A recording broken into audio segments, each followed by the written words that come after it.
Recording के दौरान आशा भोसले पंचम दा से बोल पड़ी। पंचम, ये आपकी बात बहुत गलत है।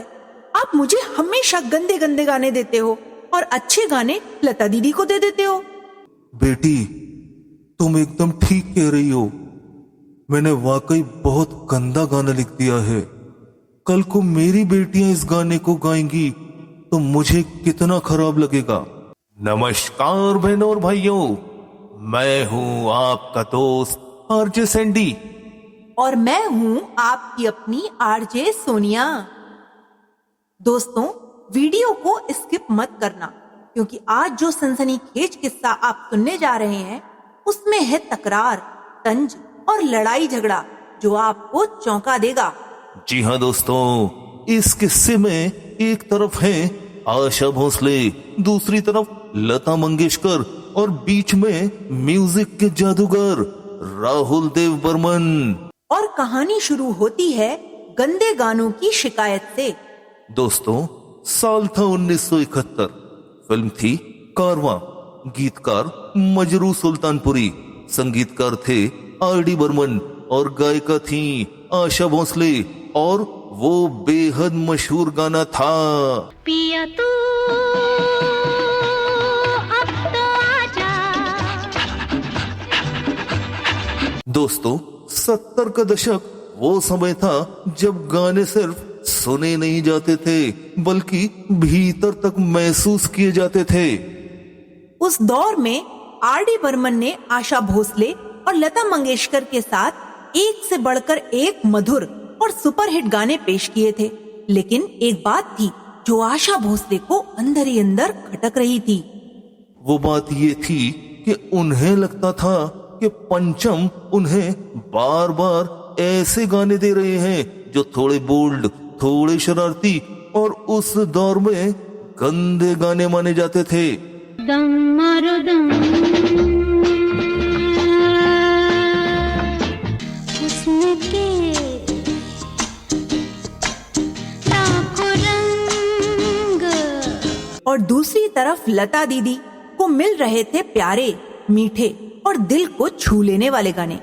इस मोड़ से जाते हैं कुछ सुस्त कदम, रस बड़ा नटखट है रे कृष्ण कन्हैया। और इसी बात की वजह से रिकॉर्डिंग के दौरान आशा भोसले पंचम दा से बोल पड़ी। पंचम, ये आपकी बात बहुत गलत है। आप मुझे हमेशा गंदे गंदे गाने देते हो और अच्छे गाने लता दीदी को दे देते हो। दोस्तों, आशा भोसले के उस डायलॉग से रिकॉर्डिंग रूम में ब्लेड की धार जैसा पैना सन्नाटा छा गया। सबकी निगाहें पंचम दा की तरफ हो गईं। जैसे ही सबको लगा पंचम दा कुछ बोलेंगे, तभी कुछ ऐसा हुआ जिससे रिकॉर्डिंग रूम की हवा और सर्द हो गई। हुआ यूं कि उसी समय रिकॉर्डिंग रूम में बैठे गीतकार मजरू सुल्तानपुरी अचानक अपनी कुर्सी से उठे और बिना कुछ बोले स्टूडियो से बाहर चले गए।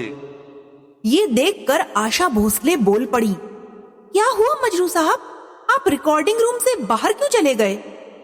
जवाब में मजरू साहब बोले, बेटी, तुम एकदम ठीक कह रही हो। मैंने वाकई बहुत गंदा गाना लिख दिया है। कल को मेरी बेटियां इस गाने को गाएंगी तो मुझे कितना खराब लगेगा। अब आशा भोसले ने पंचम दा की तरफ एक विजेता की तरह देखा, मानो कह रही हूं, देखा, मैंने कहा था ना, आप मुझे हमेशा गंदे गंदे गाने ही देते हो। अब फाइनली पंचम दा भरपूर कॉन्फिडेंस के साथ बोल पड़े। आशा, तुम देखना, ये गाना सिर्फ हिट नहीं होगा बल्कि बम्पर हिट होगा और कल को यही गाना तुम्हारी पहचान बनेगा। पंचम दा का जवाब सुनकर आशा जी मुस्कुराई और बोली, चलिए, कल जो होगा देखा जाएगा, अभी तो रिकॉर्डिंग पूरी की जाए। खैर दोस्तों, कारवां रिलीज हुई और साथ ही रिलीज हुआ वो गाना जिसने उस दौर में लोकप्रियता के सारे रिकॉर्ड तोड़ दिए। पिया तू अब तो आजा। जो गाना गंदा कहा जा रहा था वो हुआ सुपरहिट, और सुपरहिट हुआ हेलन का मदमस्त डांस, आशा जी की मदहोश कर देने वाली आवाज और आर.डी. बर्मन का जादुई संगीत। और इन सब ने मिलकर इतिहास रच दिया। दोस्तों, कभी कभी शुरू में जो चीज हमें गलत लगती है, बाद में वही हमारी पहचान बन जाती है।